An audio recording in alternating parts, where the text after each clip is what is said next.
विषय कितें आहा की एक हांव एक सांगूंक सोदतां मनीस तेजो विशयच ना तो जे विषय ज्या तरेन मांडला त्या तरेन त्यांनी कसलेच जमीन कन्वर्ट करून घेवंक ना.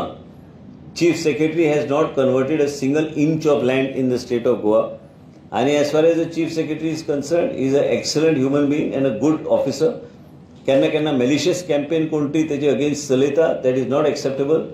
आणि हेजे बद्दल बी मुख्यमंत्री कडेन चर्चा करून मुख्यमंत्रीक लेखीत हांव धाडून दितलो की केन्नाच चीफ सेक्रेटरीन कसलेच फेवर टावन प्लॅन डिपार्टमेंट कडल्यान मागूंक ना. जर कोणी तरी ते काम करून घेतला आनी ते बी विशयान चेक केल्ले आसा ते कायद्या अनुसार जाल्ले आसा. पण योगायोग जेन्ना चीफ सेक्रेटरी राज्याचो कितेंय जर घेवपाक वयता ताका राज्य सरकाराचें परमिशन लागता आनी ते राज्य सरकाराचें परमिशन तेणी घेतलेलें आसा.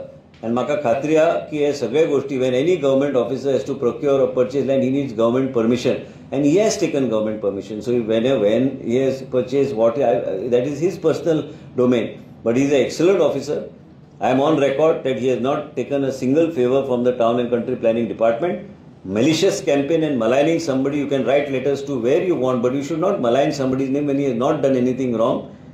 He has not done anything in violation of the law and neither has got a favor done for himself in his name in the Department of Town Planning. So he has taken government's permission. Yes.